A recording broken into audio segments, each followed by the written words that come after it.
de faiblesse chez les uns ou chez les autres. Donc il va y avoir un moment une attaque qui va un peu disloquer ce groupe. Et c'est là qu'on sentira ceux qui sont forts et ceux qui sont moins forts.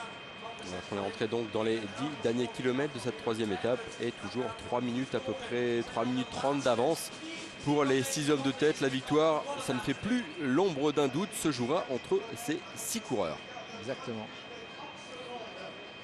3 minutes 30 secondes d'avance à 10 km de l'arrivée.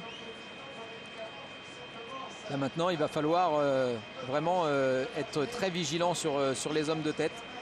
Pour 10 km, c'est très long. Hein. On va 10 km seul pour un homme qui attaque avec le vent qu'il y a. Et le nombre de kilomètres qu'il a déjà fait en échappée sur les 6, c'est très très compliqué. Donc là, on entre vraiment maintenant dans les 10 derniers kilomètres. C'est à partir de maintenant qu'on va peut-être voir des attaques. Et on voit le public qui a répondu présent pour cette étape belge, qui encourage les 6 hommes de tête, les Belges et le cyclisme. C'est vraiment une histoire d'amour.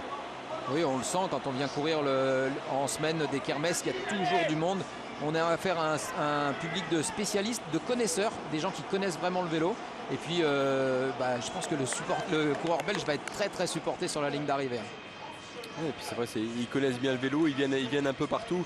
Là, on voit les bus, hein, les bus des coureurs qui sont quand même très très loin de cette ligne d'arrivée. Ouais. Ce qui ne sera pas évident. On va essayer d'avoir des coureurs à l'arrivée, mais ça va pas être évident. Je pense qu'ils voudront rapidement aller vers les bus.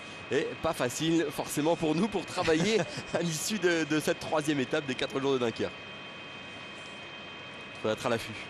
Il va falloir être à l'affût. Oui. Donc là, c'est pour l'instant toujours une bonne entente. Hein. Pas trop de questions dans la tête des coureurs. David Boucher ne roule plus depuis quelques kilomètres, mais tout le monde vient mettre son petit relais. Donc c'est vraiment une bonne chose. Et David Boucher qui incite bien tout le monde à passer, mais lui ne décide de plus passer. Il a certainement expliqué aux autres pourquoi il décidait de ne plus passer. Maintenant, c'est force de persuasion. Ouais, on a vu un petit geste vers Sven Van Doeselaer pour lui dire non, moi je ne roule plus, je reste derrière. Exactement. Là, on va voir le directeur de Sorso Jason qui va monter pour donner à Jimmy Angoulevent les dernières consignes.